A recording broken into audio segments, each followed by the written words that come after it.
politically active lawyer. I'd like to have your opinion on the current status of immigration in the United States. Do you think it is difficult to immigrate to the United States? I actually do. And in knowing that we were going to be talking about this today, I actually spoke to another lawyer in my office who practices immigration law. She's actually actively in the process of helping people become naturalized citizens. She mentioned two things in particular, which I can somewhat understand given the current political climate. She said that in the past 10 years, it has definitely become more difficult to go through the immigration process. She said that's for two reasons. One, it just the whole process itself is slower. She said there's just much more red tape. There's just much more backlog. She says there's more mistakes that have been made. She told the story of an individual looking at the wrong file to determine if permanent status should be granted to someone, and there was just a blatant mistake being made, so there's not a lot of training and funding being put into the process. And then she said, and I can concur with that, just the increased regulatory issues that we're seeing in the immigration arena are absolutely making it more difficult, not just to come into the country, but once you're in, to obtain the status you need, either a permanent residency or a resident alien or whatever it may be. She also said that there's problems even overseas where you used to be able to go to a foreign embassy, give them your passport to get a visa. That was ended, they said, as about 2 days ago. So, current event. Also, as a person that has a political opinion, I'd also like to know your opinion on opposing or freeing the restrictions that are being placed by the current administration and the political climate in Congress to undocumented immigrants. Would you be opposed or for allowing more? I am opposed to anything that restricts that. So I do not agree with the current administration at all. I think that that is what America is all about, is that we are a land of opportunity. We are a land of political freedom, religious freedom, asylum for those in need. We have so many people that need the resources we have here. So I am very, very opposed to efforts to stop that, to make it more difficult. I'm very opposed to anything that would separate families or not give concern to those who are in true political need. I mean, that is exactly why we came originally from England to America, is to seek a political and religious asylum and safety. So I do not support at all the efforts of the current administration or Congress to try to close our borders or limit our borders. Why do you think such stereotypes of maybe being un-American or not associating with an American identity do you think fall under the category of immigrants?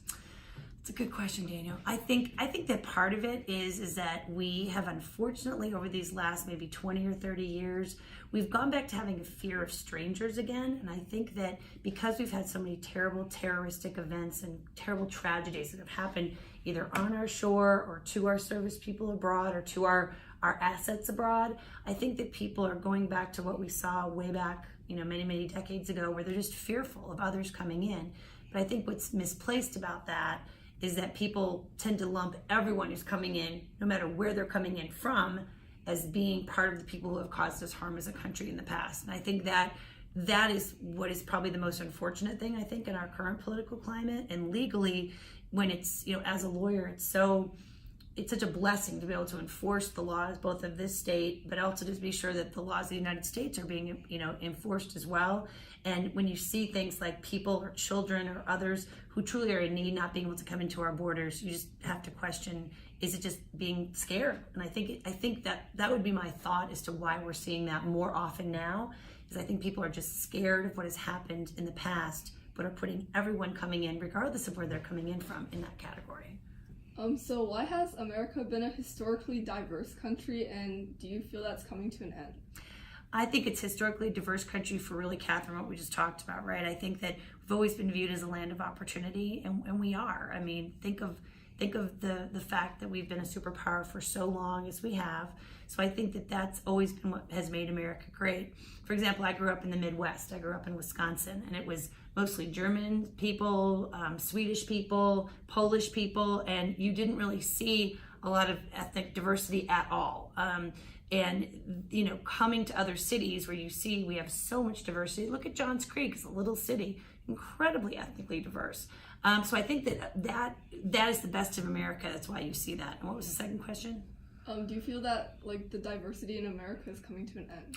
I don't actually. I think that we further embrace our diversity, but I do think that diversity itself actually I think is maybe not coming to an end in the sense of we're not having as many groups come in, but I think that people are far less focused on the fact we are diverse. Does that make sense? Like I personally don't think, and when I look at your generation too, I don't think that people are labeling it as, oh, they're from Korean descent, or they're from Nigerian descent, or they're from Irish descent. I think at least your generation is very, very blind to all of that, and I think that's wonderful. So no, I think your generation is going to help us to continue to really see us all as just that, people, Americans, citizens. So no, I hope we don't see that influx of diversity end because of immigration. In the common media, we've seen this new introduction of, maybe not the light, but that's seen too much, but previous immigrants that have illegally immigrated to the United States are seen to have more Republican views, like disagreeing with the Democratic in Congress, saying that we shouldn't have this undocumented immigrant crisis coming in, we should have it to end, which is quite surprising for me, and I thought it was very interesting to see as an immigrant towards other immigrants, seeing that you wouldn't like your own kind or somewhere around those lines. How would you sympathize with someone who is an immigrant, who immigrated legally, into maybe accepting more democratic views about undocumented immigrants? Yeah, that's a very good point, Daniel. I think it's very interesting, isn't it? It's kind of confusing. Yes, like why would you? It's sort of like when women aren't supportive necessarily of other women's rights. That's very surprising to me. Like I don't understand that. Why, as women, would we all not stick together? So why, if I've emigrated legally, would I be against someone who perhaps has done it illegally? Maybe maybe their feeling is stemming from they feel that they had to go through a process. But I think we always have to go back to the end of the day to really what you asked me before, which is why did they come here in the first place, right? And the main reason is to better their lives, either for themselves, their children. And I think maybe stressing to them that at the end of the day, maybe it's not about the process, it's not about the journey, but it's the destination, right? We should be more supportive of letting everyone have the opportunities that are there and not be as hung up about maybe how someone came in. Sometimes people have to come in the way they come into the country because they have no choice.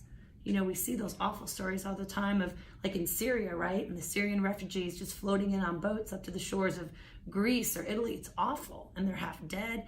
We have to be appreciative of where they're leaving from and why they're coming here. So that might be one thing I would focus in on those who have come already ahead of them, is it's not about the journey, it's the destination.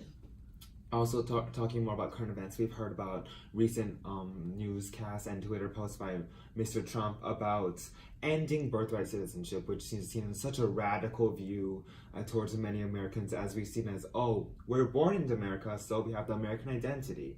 What is your opinion towards ending birthright citizenship, and do you think it has any virtue? No, I don't think it has any virtue at all. I think it makes absolutely, none of this makes sense, right? To me at least, in the sense that if we are at our very core, right? Like look at what I do for a living, right? Part of my job is to be sure the Constitution, that's what all lawyers swear to do, even if we're tax lawyers, right? Or we're divorce lawyers, we're still following the rules that were established, right? And so to think of depriving someone of their citizenship based upon where their parents came from because they were born here, to me makes absolutely no sense. So I think, again, it's we have to remember with politics, it's a stage, it's theater, it's playing to the audience that's there.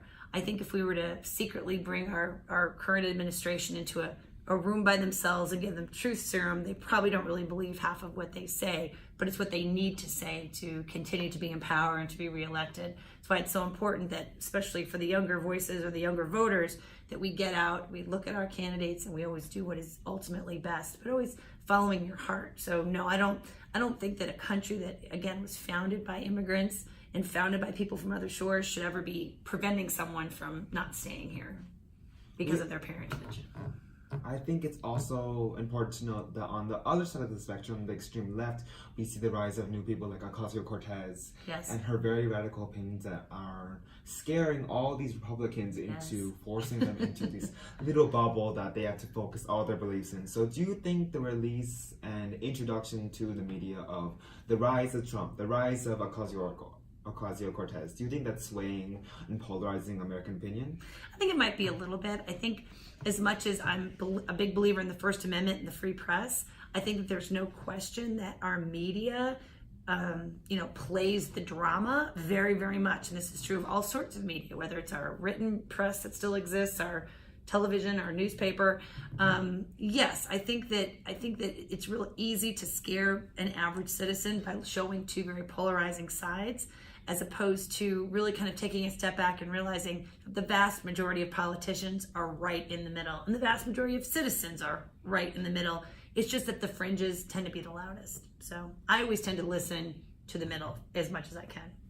Okay, so to wrap this interview up, what do you hope for immigration in the future? Well, I personally hope that we continue to have our borders be open in ways that allow those who are truly in need of what our country has to offer, that they can have.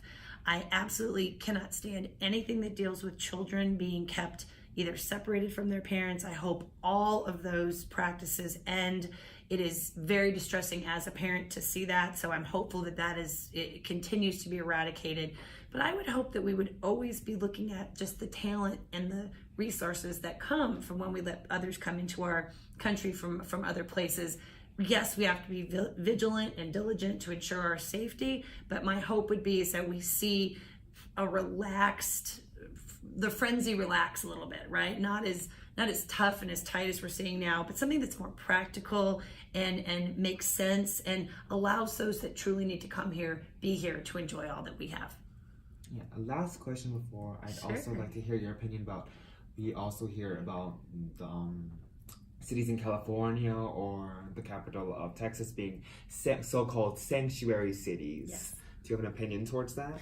Well, I think that's actually a true statement. I actually had a really interesting opportunity earlier this year to I interviewed her. She was the Assistant Secretary for Fair Housing for the Department of Housing and Urban Development, or HUD. So she was number 2. Our secretary is Ben Carson. This lady was number 2.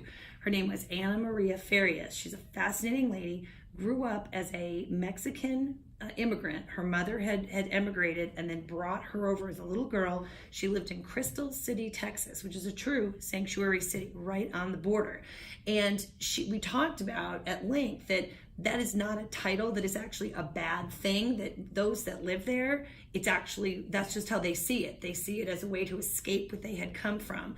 I think we're going to see it in population centers where we do have a lot of immigrants coming naturally because of family or other opportunity. But I don't necessarily think that word should be a negative word. I think it actually should be viewed as what it is. It's a place for those coming into our country to receive the sanctuary or peace, right, that they're looking for, so that they can move on to the next step of their journey. So she's a very interesting lady. If you're doing this piece, it'd be worth looking her up, because she's a very Undersecretary Farias grew up in pure poverty and is truly a self-made woman, but very much as you would think of, an American, right? But here's this little lady, and she's a single mother of Mexican heritage, and she's a very, very powerful woman in our government, and has truly been a product, right, of immigration gone right. So she's an excellent example of why we should have our borders open and why we should have what we have. So.